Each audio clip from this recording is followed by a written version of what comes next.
MDH की हल्दी मिर्ची धनिया करे कमाल, ये रंग दे, ये खुशबू दे, ये तीखा, ये कम पड़े, क्या निराला MDH मसाला।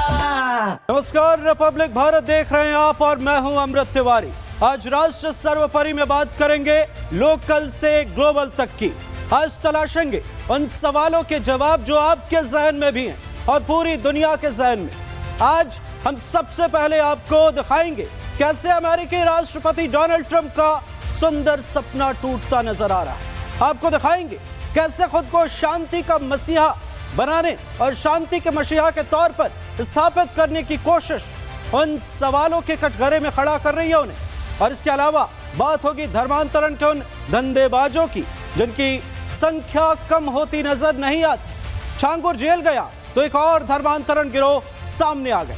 बताएंगे आपको ये धर्मांतरण गिरोह कश्मीर से कन्याकुमारी और कच्छ से कामाख्या तक कैसे पैर पसारता नजर आ रहा है। और साथ ही राष्ट्र सर्वोपरि में बात करेंगे उस सड़क हादसे की जो किसी इंसानी भूल की वजह से नहीं हुई बल्कि उस तकनीक से हुई जिससे हमारा और आपका काम चलता है। आपका और हमारा रास्ता आसान करने के लिए यह तकनीक बनाएगी। सवाल यह कि ऐसी तकनीक का क्या फायदा जो इंसान को मौत के मुंह में धकेल दे। ऐसे लोगों का क्या फायदा जो समाज को बांटने का काम करे। ऐसे संबंधों का क्या फायदा जो देश हित के काम में रोड़ा अटकाए। सवाल इसलिए क्योंकि राष्ट्र है सर्वोपरि। राष्ट्र सर्वोपरि में बात करते हैं अमेरिकी राष्ट्रपति डोनाल्ड ट्रंप की। ट्रंप ने भारत पर 50% टैरिफ लगाया। प्रेशर पॉलिटिक्स से भारत को झुकाने की कोशिश की, लेकिन पीएम मोदी ने साफ कर दिया है कि नया भारत है ये झुकता नहीं, आंख से आंख मिलाकर बात करता है। ट्रंप को भारत ने टका सा जवाब दिया, लेकिन जवाब के बाद जनाब हैं कि सुधरने का नाम नहीं ले रहे। वो आज भी अपनी पीठ खुद ही थपथपा रहे हैं। अगर वो ना होते, कह रहे हैं वे कि अगर वो ना होते तो तीसरा विश्व युद्ध हो जाता। विश्व युद्ध का तो पता नहीं, लेकिन ट्रंप के इस बयान से जाहिर हो जाता है कि वो आत्ममुग्ध हैं। वे खुद को सबसे बड़ा समझते हैं और शायद यही उनकी महाभूल साबित हो रही। देखिए रिपोर्ट।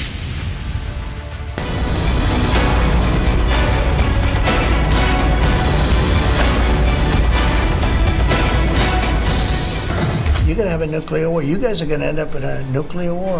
दुनिया के किसी भी नेता ने भारत के ऑपरेशन रोकने के लिए नहीं कहा। कल्पना कीजिए कि अगर डोनाल्ड ट्रंप 20वीं सदी में राष्ट्रपति होते तो क्या होता। शायद बहुत कुछ टल सकता था। First world war, second world war, Bharat Pakistan का विभाजन, परमाणु हथियारों की ओर सब कुछ रुक जाता। और मुझे लगता है कि डोनाल्ड ट्रंप को अब अपना सरनेम सीज फायर कर लेना चाहिए, क्योंकि ट्रंप एक दो बार नहीं कई बार भारत पाकिस्तान के बीच सीज फायर करवाने का राग गा चुके हैं। और एक बार फिर ट्रंप की कैसेट वही आकर फंस गई। कह रहे हैं कि टैरिफ जंग छेड़कर हमने भारत पाकिस्तान के बीच सीज फायर करवाया।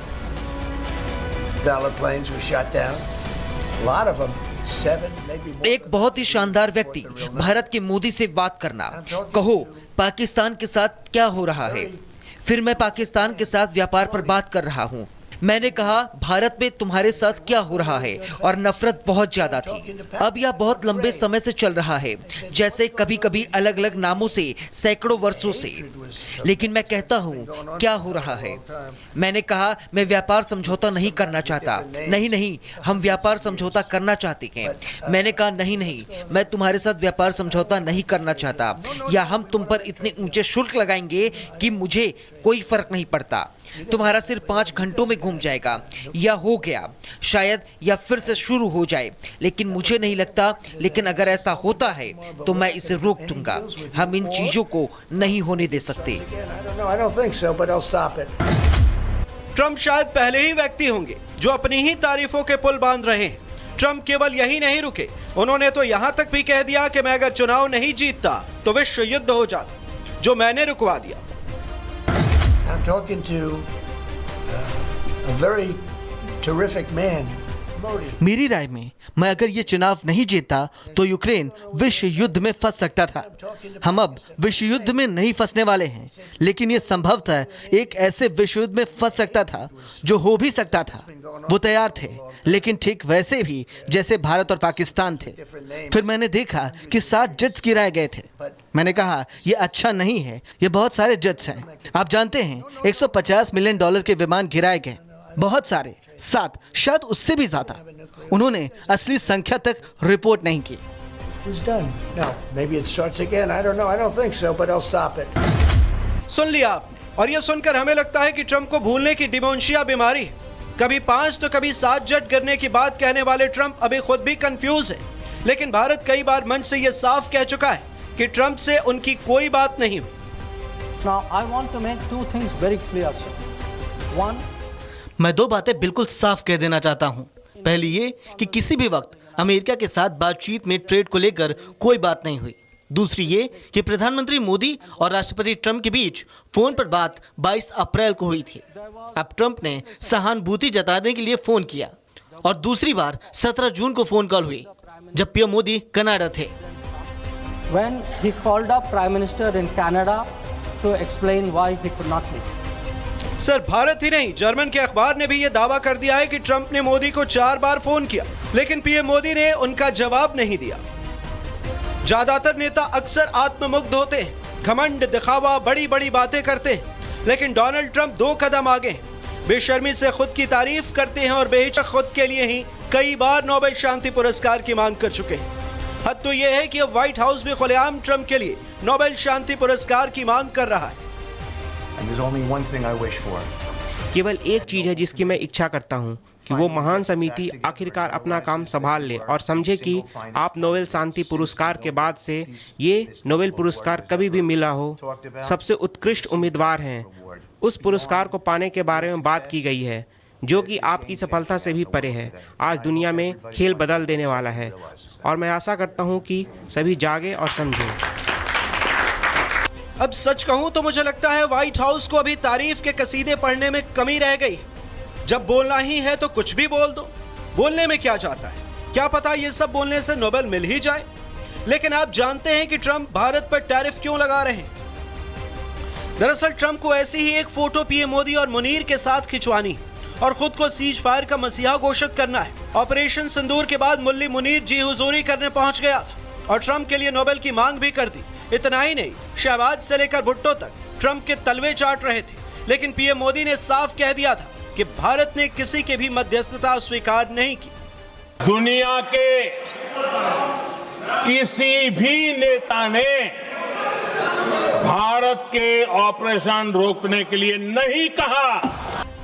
बस अब ट्रंप इसी बात से चिढ़ रहे हैं और भारत पर टैरिफ बम फोड़ रहे हैं। ट्रंप को लगता है कि टैरिफ बम से भारत डर जाएगा और ट्रंप के लिए नोबेल की मांग करेगा, लेकिन टैरिफ का भारत पर कोई असर नहीं पड़ने वाला है, बल्कि भारत ने दुनिया में दूसरे कई बाजार ढूंढ लिए। ये भारत के तत्कालिक ऐसा नहीं कि सिर्फ एक्सपोर्ट को घटाएगा। जब पहले से ही वहां पे कस्टमर के पास दूसरे बायर घुस जाएंगे तो उनके रिलेशनशिप कंटिन्यू चलेंगे, तो भारत के जो निर्यातक हैं उनको हो सकता है कि बिजनेस के लॉन्ग रन में जो है फिर से उन कस्टमर को वापस पाना थोड़ा सा मुश्किल हो। इसमें सरकार को इंटरवीन करना चाहिए। ट्रंप को लग सकता है कि कई बार नोबेल पुरस्कार ऐसे लोगों को भी मिल चुका है जो इसके लायक नहीं थे। कई बार ऐसे लोगों को नॉमिनेट भी किया गया जो शायद इस योग्य नहीं थे, लेकिन किसी ने भी खुद के लिए नोबेल की मांग नहीं की। ट्रंप को समझना चाहिए कि नोबेल कोई रियलिटी शो नहीं है, और शुक्र है कि नोबेल कमेटी अब भी ट्वीट्स नहीं, ट्रैक रिकॉर्ड देखती है जो ट्रंप का झूठ से भरा हुआ है। अमेरिकी राष्ट्रपति डोनाल्ड ट्रंप को जल्दी एहसास होगा कि उन्होंने बड़ा बनने के चक्कर में सबको अपना दुश्मन बना लिया। लेकिन राष्ट्र सर्वोपरि में अगली खबर उन देश के दुश्मनों से जुड़ी जो डेमोग्राफी बदलने की साजिश रच रहे हैं।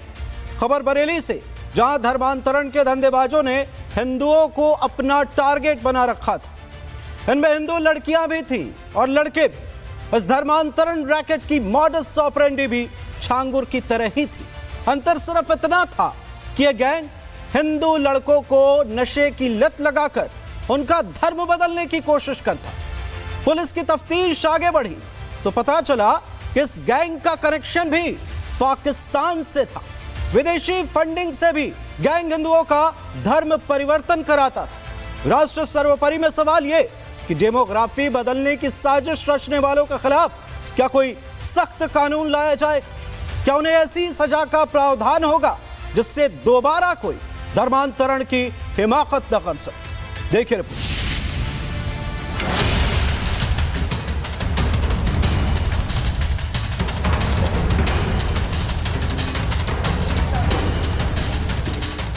देश को मुस्लिम राष्ट्र बनाने की सबसे गहरी और सबसे बड़ी साजिश रची जा रही है। उत्तर प्रदेश के बलरामपुर, शाहजहांपुर, बरेली, आगरा, प्रयागराज, गाजियाबाद और मध्य प्रदेश के इंदौर, भोपाल में इसका सबसे बड़ा नेटवर्क काम कर रहा है, जिसके तार विदेशों तक से जुड़े।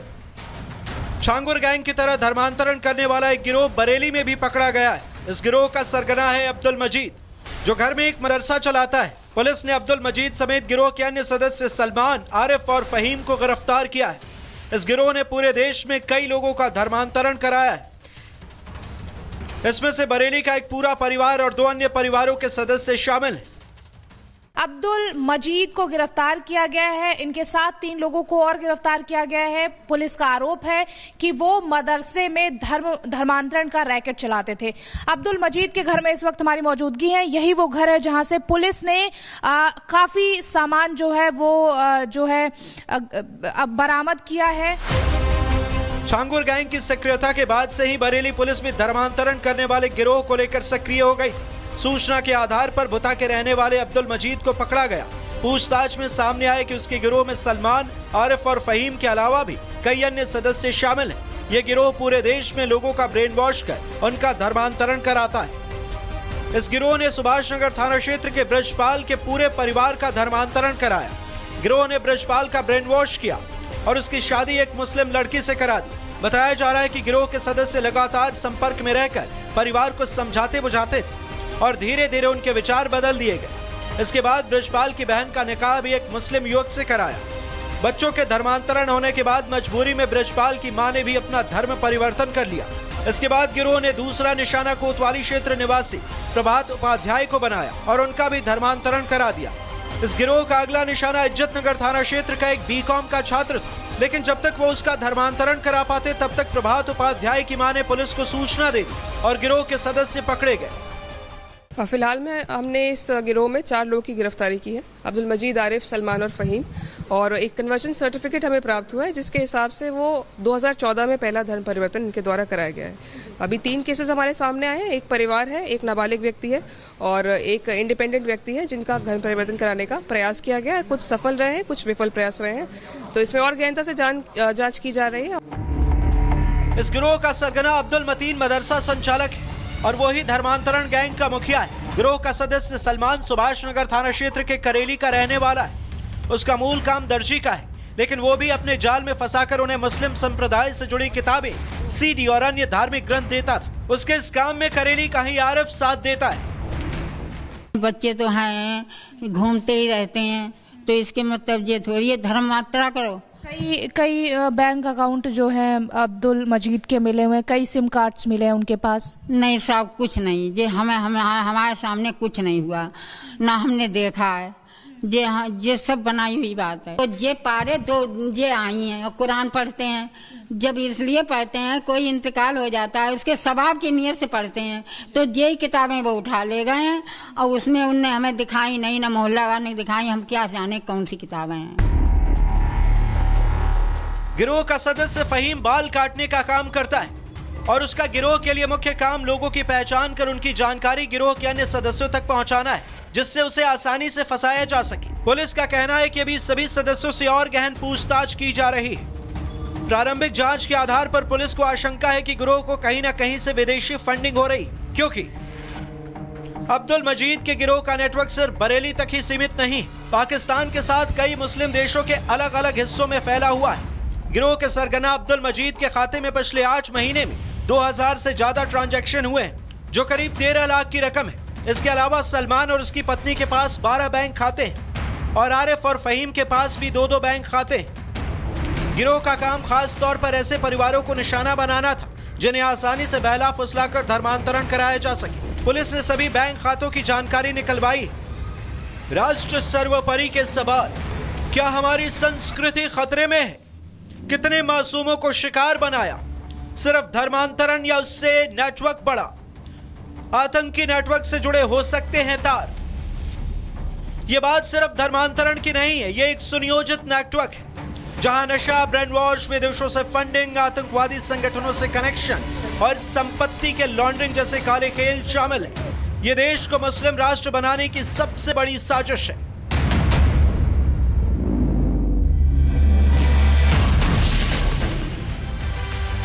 एक काला बाजार भी लगता है, खरीद फरोख्त और नीलामी का। खरीदी बेची जाती है यहां मासूम लड़कियां और बच्चियां। देश छोड़िए, अंतर्राष्ट्रीय कानून में भी मानव तस्करी एक अपराध है, लेकिन पैसों की भूख ऐसी कि लोग ऐसे अपराध को अंजाम देने से बाज नहीं आते। आपको जानकर हैरानी होगी कि देश की राजधानी दिल्ली से बच्चियों को अगवा कर उन्हें जम्मू कश्मीर में बेचा जा रहा है, वहां उनसे मजदूरी करवाई जा रही। और चौंकाने वाली बात तो यह है कि 2 साल में मानव तस्करी करने वाला गिरोह 500 से ज्यादा लोगों की बोली लगवा चुका था। राष्ट्र सर्वोपरि में सवाल यह कि क्या मानव तस्करी वाले गिरोह देश के लिए खतरा नहीं? क्या इंसानों को बेचने वाले ऐसे गिरोह के गुरगुत कड़ी सजा नहीं मिलनी चाहिए?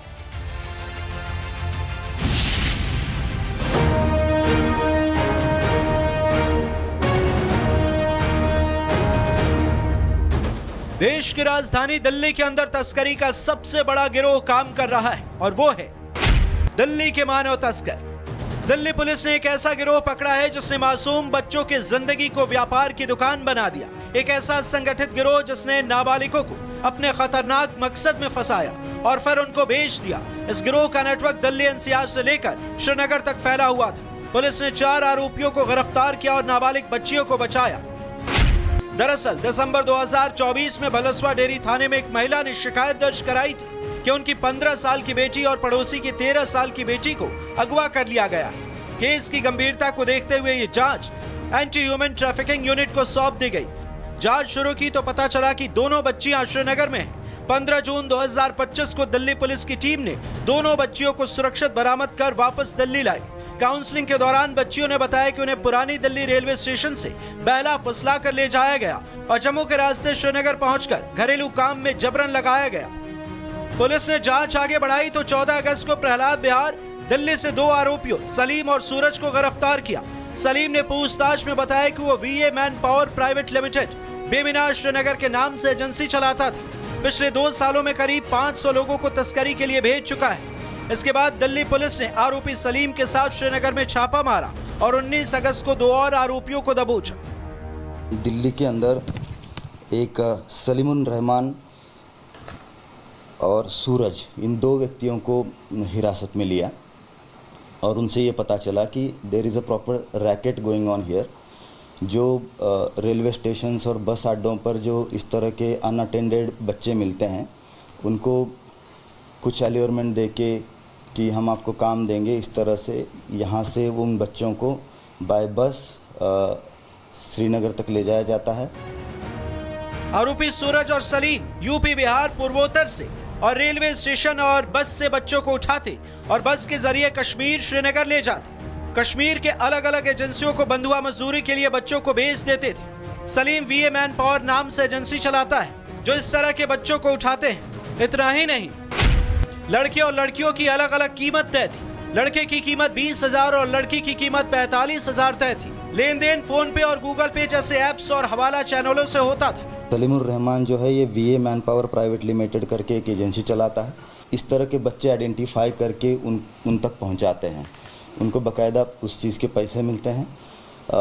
अगर लड़का है तो उसको 20,000, अगर कोई लड़की वो इस तरह से आइडेंटिफाई करके उन तक पहुंचाते हैं तो उसको 45,000 रुपीज़ वो देते हैं। वहाँ हमारी लगभग 20 लोगों की टीम जम्मू कश्मीर में गई, श्रीनगर में, और लगभग 5 दिन उन्होंने वहाँ पे जो इस तरह से एम्प्लॉयड लोग हैं उनके बयान लिए। तो उसमें से हमें एक और बच्चा मिला जो गाज़ियाबाद से मिसिंग था, जिसकी उम्र 16 साल थी। उसको भी हमने वहाँ से रेस्क्यू किया। ये बयान सिर्फ नमूना है उस जाल का जिसमें मासूम बच्चों के जिंदगी तक यूं बर्बाद कर दी जाती है। पुलिस ने 2 किशोरियों समेत 3 नाबालिगों को कश्मीर से बरामद किया है। राष्ट्र सर्वोपरि के सवाल, मानव तस्करी का नेटवर्क कितना बड़ा है? दिल्ली टू जम्मू कितने मास्टरमाइंड शामिल? कितने मासूमों को जिंदगी के बाजार में बेचा गया? क्या मानव तस्करी सुरक्षा में सेंध नहीं है? और सवाल यह भी कि सब कुछ इतना आसान कैसे हो गया? जो मासूम बच्चों का बचपन छीनकर बंधुआ मजदूरी के लिए कश्मीर घाटी में भेज रहा था, हम कल्पना भी नहीं कर सकते कि उन बच्चों की आंखों में कैसा डर होगा जब उन्होंने खुद को अपनों के बीच नहीं देखा होगा, जब उनको घर के अंदर टॉर्चर किया जा रहा होगा। हमें यह भी स्वीकार करना चाहिए कि इसमें हमारी भी बड़ी लापरवाही है और इसलिए हम अपने बच्चों को खो देते हैं।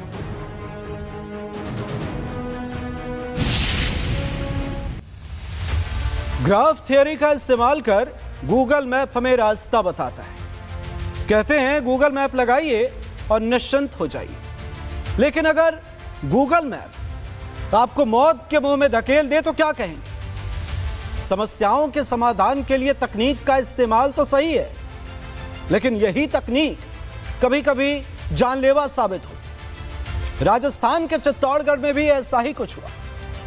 गूगल मैप के चक्कर में फंसकर 4 लोगों की जान चली। एक वक्त था जब हम रास्ता भटकते थे तो किसी से पूछ लेते थे, लेकिन आज गूगल मैप ही रास्ते का सहारा है। ऐसे में सवाल ये कि क्या तकनीक पर आंख मूंद कर यकीन करना सही है?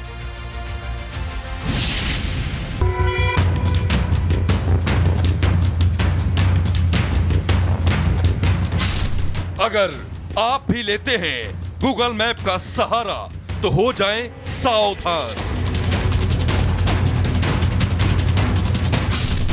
गूगल मैप ही ले लेगा आपकी जान।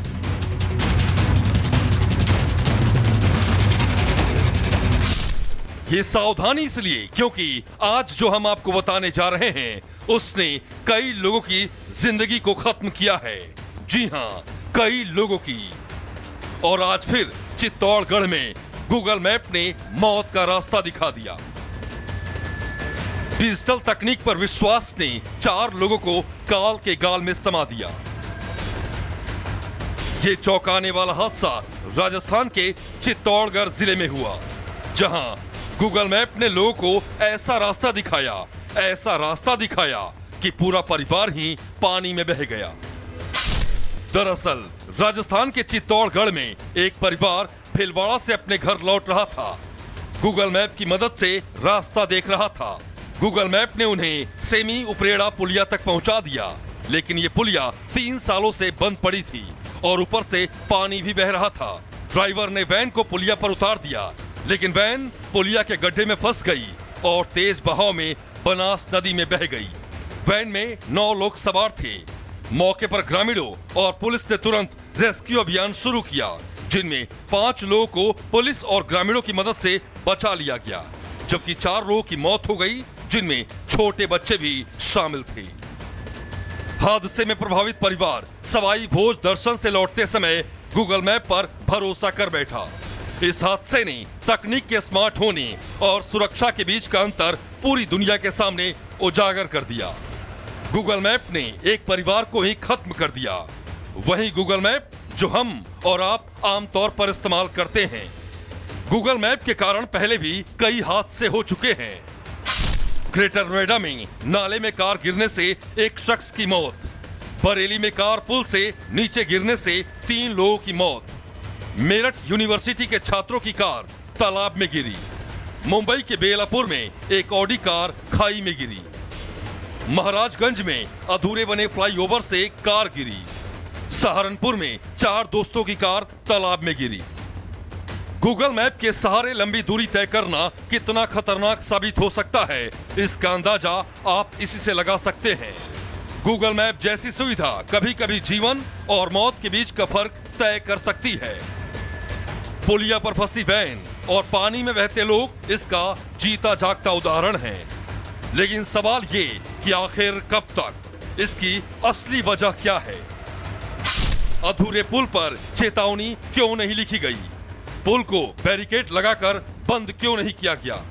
लगातार होते ऐसे हादसों से हमने क्या सीखा?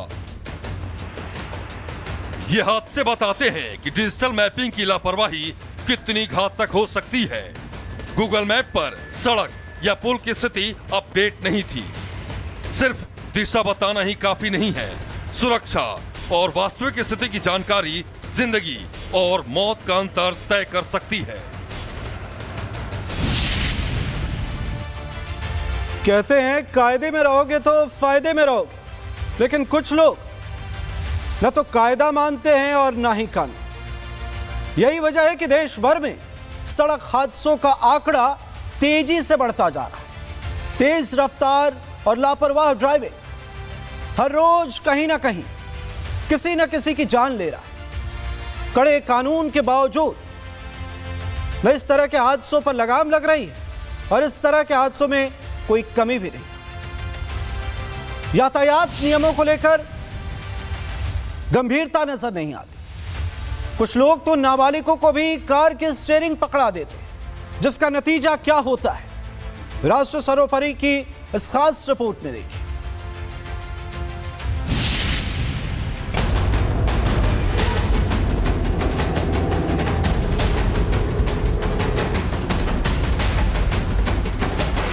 दिल्ली की सड़कों पर सावधान।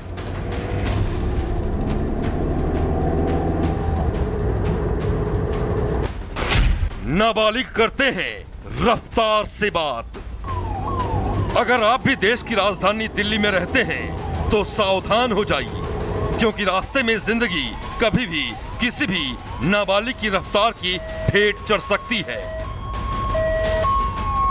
कभी रफ्तार का कहर तो कभी बेपरवाह ड्राइवर, कभी जानबूझकर लापरवाही तो कभी नियमों का उल्लंघन। जी हां, सड़क हादसों के पीछे की ये वो वजहें हैं जो कई बेगुनाहों की मौत का कारण बनती हैं। दिल्ली के समयपुर बादली से भी एक ऐसा ही दिल दहला देने वाला मामला सामने आया है, जहां एक अभिभावक की लापरवाही से एक 32 साल के युवक की जान चली गई। सबसे पहले आप इन तस्वीरों को गौर से देखिए।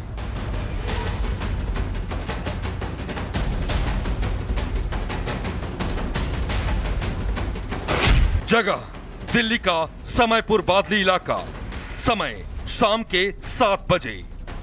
तस्वीरों में दिख रही लाल रंग की ये वही कार है जिसने एक 32 साल के युवक की जान ले ली। सड़क पर रोजाना की तरह लोगों की हलचल थी, तभी ये कार एक युवक को टक्कर मार देती है। टक्कर लगने से युवक सड़क पर गिर जाता है। बावजूद इसके वो खुद को बचाने की कोशिश करता है, लेकिन कार चला रहा शख्स कार को तेजी से आगे बढ़ा देता है। इससे पहले कि लोग कुछ समझ पाते, कार चालक ने युवक को करीब 600 मीटर तक घसीट दिया। हालांकि पीछे से लोग कार चालक को रोकने की कोशिश करते रहे, लेकिन ड्राइवर ने न तो कार रोकी और न ही ये देखने की कोशिश की कि उसकी कार के नीचे कोई फंसा हुआ है। वहीं दूसरी ओर पहले कार से टक्कर और फिर 600 मीटर तक घसीटे जाने से युवक की मौके पर ही मौत हो गई। हादसे के बाद स्थानीय लोगों ने पुलिस को सूचना दी, जिसके बाद पुलिस ने मौके पर पहुंचकर जांच शुरू कर दी है। अब आपको वो जानकारी देने जा रहे हैं जिसे जानकर आपके होश उड़ जाएंगे। दरअसल जिस कार से ये दर्दनाक हादसा हुआ, उस कार को एक नाबालिग लड़का चला रहा था। लड़के की उम्र करीब 16 साल बताई जा रही है। हादसे में जान गंवाने वाले शख्स का नाम सुजीत मंडल बताया गया है, जो काम खत्म करने के बाद अपनी फैक्ट्री के बाहर खड़ा था। तभी तेज रफ्तार कार ने उसे जोरदार टक्कर मार दी। जिस जगह पर इस वक्त मेरी मौजूदगी है, यहीं पे ही हिट किया जाता है और उसके हिट करने के बाद आगे की ओर जो सुजीत है उसको घसीटा जाता है। कुछ दूरी पर नहीं बल्कि 600 मीटर तक, यानी कि ये जो पूरा इंडस्ट्रियल एरिया आप देख रहे हैं, फैक्ट्रीज, तमाम फैक्ट्रीज हैं, आगे रोड तक सुजीत को घसीटा गया। बताया जा रहा है कि 5 नंबर गेट तक, जो कि यहाँ से तकरीबन 600 मीटर की दूरी पर है, वहां तक सुजीत को घसीटा गया। इस पूरे मामले में पुलिस ने कार्रवाई की। 16 साल का जो लड़का है वो गाड़ी चला रहा था, उसको इस पूरे मामले में हिरासत में लिया गया। हालांकि इस घटना के बाद पुलिस फौरन हरकत में आ गई और सीसीटीवी फुटेज के आधार पर कार मालिक को ढूंढ निकाला। पुलिस ने इस मामले में केस दर्ज किया है और कार के साथ साथ आरोपी चालक को भी हिरासत में ले लिया है। और इसी के साथ राष्ट्र सर्वोपरि में फिलहाल इतना ही। बाकी खबरों के लिए आप देखते रहिए रिपब्लिक भारत। नमस्कार।